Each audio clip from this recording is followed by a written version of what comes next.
Get ready for new and returning shows this month in May on NBC. I'm DORISSA White with The Nocturnal, and we have you covered at the NBC Press Junket.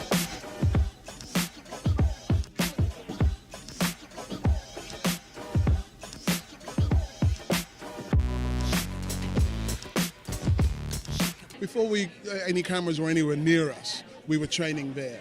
And then used the equipment on us, and the masks, put us in these containers and set fire to it and then said, get out. So with real fire. Oh, yeah. So, watching the level of your panic attack. And so, because you've got heavier, we wear about 60 to 80 pounds worth of gear on top of that. So if you see us coming out carrying someone, we're already wearing a lot of weight and we carry people out. And that's what real firefighters do. And they go deep into any given fire and they do that. So that's the kind of training that you do. That we do what they do. Yeah. Right. There's been a lot of conflicts this season. What do you think? How does that relate to the real world? There has been a lot of conflicts this season. But you're looking at people, this is what they do. There's a vocation to want to save people and help people. They don't only save people by running into burning buildings and stuff. They run charities. They've got the hearts of these people are huge. That's why I am very proud to represent them, because I've never seen hearts like it. And they come from all walks of life, every color, every creed. The whole thing is about preserving and pushing humans forward.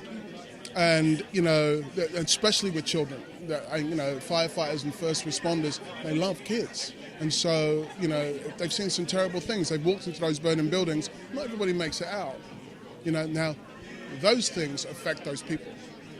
And they make sure that their lives reflect those terrible things. So way after the event, you'll find a firefighter, like we do in the show, will turn up at your house and go, how are you? Is everything okay? What's thinking about you? We've made this for you. So that those types of things is why those conflicts happen, because they're not great at juggling it all. Can't be a superhero and be great at life. Hopefully we show that on the show. What are you expecting? What are we expecting for the season finale? What am I expecting? I've shot it. What are we expecting? What should we expect for the season finale? You should expect a lot of drama, a lot of heat. We shot this like a movie, so there's a lot of fire. Production values are very, very high, and it's very, very dramatic. And somebody might not make it. Can you give us a hint? I just gave you a hint. I said somebody, didn't I? So what do you think about this season? And can you give us a little sneak peek into next season? Next season? Oh, we don't know very much about it. Nothing. Yeah, they don't tell us. They really don't tell us anything. They don't trust us, which is probably smart. No, it's probably smart. Yeah. Because we would say some stuff right now and it would be bad. You guys would know everything. Yeah. I can't hold water. Then spill it. That's why they call me Atwater. You feel me? I've been coming up with these weird puns all day. I apologize. This is true. I feel like right now you're just like, whatever. No, we really actually don't know anything. The way the finale ends, it looks like Voight possibly murdered someone. But we don't know if it was him that did it. We don't know if it was somebody else in the unit. Another member of the unit could be going to jail. And we have no idea where any of these stories could be going right now. It's all open-ended, very uncertain. Well, I am a Chicago native, so I know that you all spend. I'm from Chicago, 95th, and not Dan Ryan. But since I am a Chicago native, what are the top two things that you like doing in Chicago? I know that you spend 10 months out of the year there, so you have to do something fun there. I mean, I do a lot of eating. I eat a lot of food. Yeah, a lot of eating. A lot of eating food. My grandma's house. Well, you're from there. My grandma. That's up there. My grandma's house. You know what I'm saying? It's still a vibe. What else? What else do we do? We do like to eat a lot, though. And, I'm from Harvey. I didn't really start going downtown until I got on the show. And believe it or not, I learned a lot about the city just from following them. You know what I'm saying? Into like random restaurants, doing a lot of cool stuff. I made him try a lot of weird food, actually. Yeah. Yeah. Over the last 6 years, a lot of weird food. Like the duck heart hash. Because, see, I had a that's thing. good. I didn't eat duck for a long time He because had a pet duck. I had a pet duck. And so, Hold on. Now I sound like a monster. Hold on. yeah, it was Same duck. no, it wasn't. It wasn't the same duck. Duke, I love you, man. It was. His name was Duke. And I only eat duck now in honor of Duke They think we're doing a because bit. it's This is so all a true good. story. Because it's so good. For real. I think that's important because I think we really push the envelope as far as network television is concerned, and we get a chance to recondition our audience, right? What I love about being from Harvey is that we get to add a little balance and authenticity to the vibe. And I think the more balance we have, the more we can really tell good stories, not just about cop culture, but also about what happens in the streets and why it's so difficult for some of these families to, that don't have resources, things like that. To put the why into the what, I think is what Chicago PD does a good job of. And we need to plant those seeds. It's important. And more, we're doing these episodes that are really, like you said, pushing the envelope, politically charged content, episodes that are creating a lot of conversation afterwards, opening up a dialogue and bridging the gap, like you said. Yeah. So what are we expecting for next season? And did you think that this show was going to get as big as it did? Well, first of all, I don't know what we're expecting next year, but if it's any indication the past 4 seasons, I'm sure we can guarantee some extraordinary stories about issues that are close to a lot of people. Health issues are important to discuss. And I think that good writing always brings people back. And the fact that these 3 communities that we know in real life are working together on television. And I think that was a smart thing. Yeah. We don't know. We only know the last 2 episodes of the season that are airing, Right. On Wednesday and then the following Wednesday. But excited to find out. Always excited when that first script hits your box. Absolutely. And you all talk about, like you said, real life health issues and just issues in general. Why do you think it's important to kind of highlight this? Well, for my part, especially with mental health issues, I play a psychiatrist on the show. It's crucially important to talk about mental health issues because there's still so much work to be done to destigmatize them. So many people are ashamed of being depressed, or they're embarrassed about mental illness. And mental illness, they're medical issues to a large extent, and then can be treated. But they can't be treated if people don't ask for help. So, that's one of the really positive things about the show for me personally, I think. Well, I'd have to agree. It's bringing to light issues that may affect people. And, I always say this about Dick Wolf shows, that you sit down to be entertained, but you get up being educated. And I think that's television at its best. And it's why I appreciate working with him and all the actors on the show. So we're all looking forward to our 5th season. What can we expect for this next season? First of all, I'm going to say this right now, for real. It is the best season of America's Got Talent you have ever seen. You are going to laugh. You are going to be in tears because I was laughing and also in tears because of the stories, the amazing people. And I'm telling you, it was so good. I would go home like, man, I ain't doing enough with my life. I was, you think, oh man, I'm doing it. Because this is what happens. You get complacent. You feel like, yeah, I'm going to work. I'm doing my thing. And all of a sudden you see somebody who just finally been doing this thing for their whole life, and they finally see it and they blow the roof off. You're like, man, that's the energy I need. I'm inspired. And this is what makes AGT so good. It inspires kids, teenagers, adults, old people. And this is the good thing, too, is that we have all of those on the show, from the kids all the way to somebody 95 years old. And it's truly, truly like not only American, it's a worldwide phenomenon.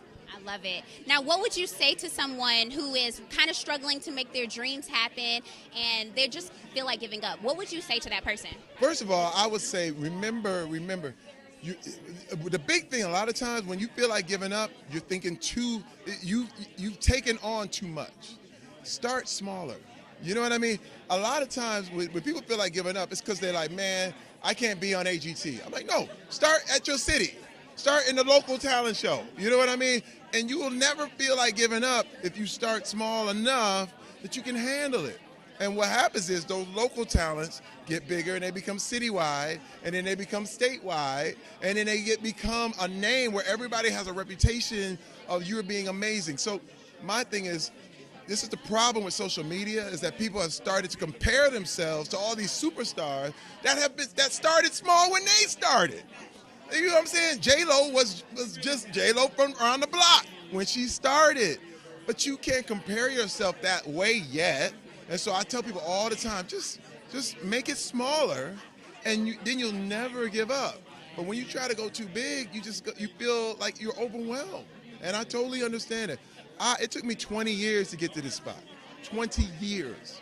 So let me say, I wasn't ready 20 years ago for AGT, but I'm ready now. I like that. That's so inspiring. And that really helped me too, by the way. Thank you. So back to Brooklyn Nine-Nine. What can we expect from that season? I mean, it's been so much. And could you imagine that it has grown so much since it first started? First of all, I was flipping when I learned that it's literally the top 5 comedy show in the world. Like, we can't go anywhere in the world without having fans all over the place. Japan, Asia, South America. You know, it's crazy, and I don't even know what to expect because, for one, the writers they like to write themselves up a tree. You know what I mean? They make it so difficult because they push it to another level every time, but that makes it more interesting. You know what I mean? So I'm so looking forward to season 7. It's gonna be on. Any sneak peeks?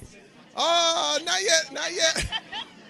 Not yet. We have something. We got something for you. All right. Thank you so much, Terry. I appreciate it. Thank you. Renewed for the 7th season. How do you feel? Did you think when you first took the role that it was going to be this much?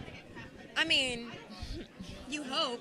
when I first got that role, it was like, okay, you're going to shoot a pilot. It's like, okay, take every moment that you can because you don't know if the pilot's going to get picked up. And then it was like, you got, what would we get, 10 episodes, 13 episodes, 9 episodes? Yeah. It was a small number. It was like 13, and then we got the back 9. Back 9. Yeah. Right. That's why I remember the 9 number. So, like, every step of the way has been another moment of like, oh, yay, we get to keep doing it. Yeah. That's how this feels. Could you give us some like sneak peeks for the season finale, or is there anything that you can share with us? That we'll see some old faces from the past. Yes. That's all I can say. Good ones. Good one. Good/bad ones. Wink. Wink, wink. All right. What are you expecting for the next season? I think what I'm expecting is for the writers to keep sort of pushing the boundaries of funny, which I think they've done this last season, I think, really well, especially like character funny, meaning that it's a lot of the comedy in our show is born from the personalities of the characters themselves, which is really fun to play, and I think they're going to keep moving in that, pushing us in that direction. What can we expect for the end of the season? Is there gonna be somebody else that dies, Well, or is there going to be somebody else that dies? I don't know. Maybe. I don't know. I will say there is a surprise because I was very shocked by what transpired at the end of the season, and you can expect more crime. There's always more crime. When is it going to end? When is the crime going to... There's no show if it ends, so I hope it doesn't. what kind of funny is it? Because I feel like there's different brands of funny. There is. That's kind of what the show is all about. You know what I mean? It's the first competition show for comedy that's embracing all aspects of it. Stand-up, variety, improv, sketch, or whatever.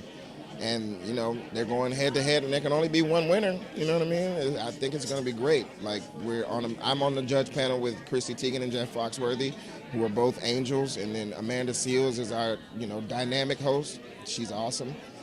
And, I think we have a great squad. And it was very emotional, like, letting people go. It was tough. Yeah. I can tell because you came back here with me. And you was like, I don't like that. Yeah. I'm a pushover. I'm a nice person.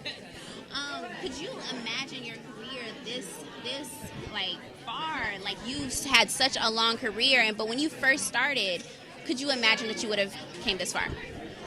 No, I mean you always hope, but you never really know. Especially actors always know the least. You know what I mean? So we never know what's going to happen tomorrow unless you wind up on a good show, which is why I never want to run away from SNL, you know what I mean? Because it's like I know where I'm going to be for 8 months of the year. Like, that's highly important, especially when you have like a family and stuff like that. So, but you know, the tenure of it all, yeah, I'm thoroughly surprised by it. Okay.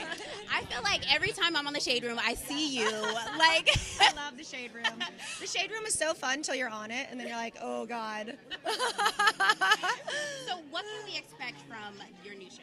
Bring the Funny is, it basically gets to combine 3 different types of comedy: sketch, stand-up, variety, all in this competition series where we have Kenan Thompson, Jeff Foxworthy, and me getting to decide what America's going to love. So, and we're hoping to make a huge new star out of it. So we're really excited. It was so much fun to be a part of.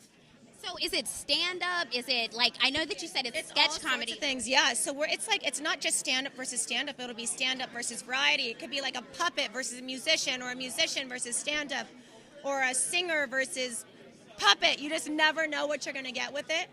And I think that's what makes it great, is because, you know, at the end of the day, it's who makes you laugh. Is this funny? That's just what we have to ask ourselves every time. And why do they keep coming for you on your page, and you keep coming right back? Oh, God. I think I just do it for my own personal entertainment now. I feel like the majority of people are incredible. They're amazing. But sometimes, every once in a while, it's fun to see that person and say something. It's fun for me, at least. I love it. Well, congratulations. I'm really excited for you.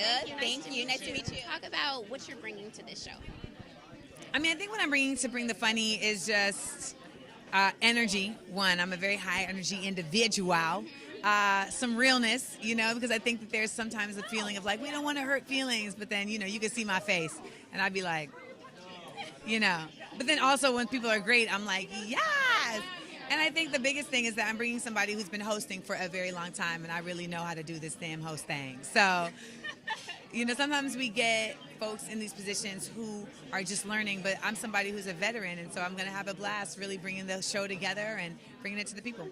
What can we expect? I know that, you know, there's sketch comedy, and then there's stand-up, and what are we expecting, though, and what kind of funny is it? Because I feel like there's, like, different versions of funny. Yeah. So what you can expect is really just a broad spectrum of comedy. So it's not just stand-up, it's sketch, variety, and a whole bunch of stuff in between. And in terms of what's funny, I mean, listen, it's very subjective. There's times where I would be like, why are y'all laughing? This ain't funny. You know, but then there's other times where I'm like, why aren't y'all laughing? This is funny. So it really gets to show you that comedy comes in a bunch of different flavors. And so America's just going to determine whose flavor they like the most. What can we expect for this season? Well, I think we're going to have brand new obstacles, new locations as well, but we've got our newest member, Zuri Hall, a part of the American Ninja Warrior family, so we're excited to have her. And how do you feel about being on the show? This is amazing. I feel so happy. I really am honored, and when I think about it, I kind of get a little emotional, so I don't talk about it too much in front of the guys because I'm a thug, you know what I'm saying?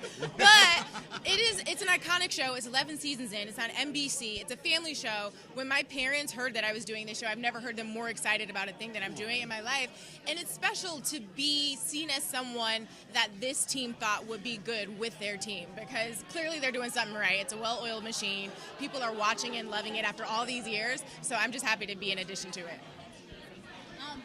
I now have one more question before I get to you. Did you expect your career to, like, blow up like this? I feel like you've just been, like, Did it blow up? I feel like you've been popping Oh, wow. all over the place. Oh, thank you. I'm happy to hear that. I don't know how to answer that because What? Hallelujah. I mean, I feel very blessed. I've been working very hard for a really long time, and I'm kind of glad that it's taken as long as it's had, and that I'm still feel like I have so much more to accomplish, because I feel like when you wait and you work, you appreciate things more when you get them. So I'm savoring every moment. I'm savoring this carpet. I'm savoring being on the other side of the microphone. Normally I'm with you, you know what I mean? So, I will say I've always hoped for success, but it's not guaranteed, and even people who really deserve it don't always get it. So I'm really grateful. She's gonna make me cry with that. I know, right? That was Well, that's why we love her. That's she's just so Oh, my hardworking, goodness, and the yeah. ninjas have embraced her because, you know, it's the same thing. The spirit of American Ninja Warriors, these people who sacrifice, they put in the hard work, and that's what she's done. I think they relate to her, so they've been very good about opening up and sharing their stories, because that's what makes this show work, are the stories. And speaking of stories, I know that you hear some, like, heart-wrenching stories. How do you deal with that and, like, kind of, like, decompress after the day? I think I think for us, we realize how fortunate we are to get to tell them. So as hard as it is for us, we know the importance of it, because what we've seen over the years is when these people tell their stories, you see on social media, you see when you run into people saying how much it meant to see someone going through what they're going through. Because so often when you're suffering something, no matter how many people you have around you, you feel alone. And I think that's what the show has done, is made people feel that they're not alone in their journeys, and to see people who've come out the other side, and it gives people hope. And I think that's the best thing that we can do with this show. Yeah, it's a metaphor for life, and it's something cool about seeing the ninjas go through an obstacle as they have personal obstacles that they're going through as well. And I think it gives people on the other side hope, especially when you're doing that in front of thousands of people in attendance, the millions who are watching all around the world.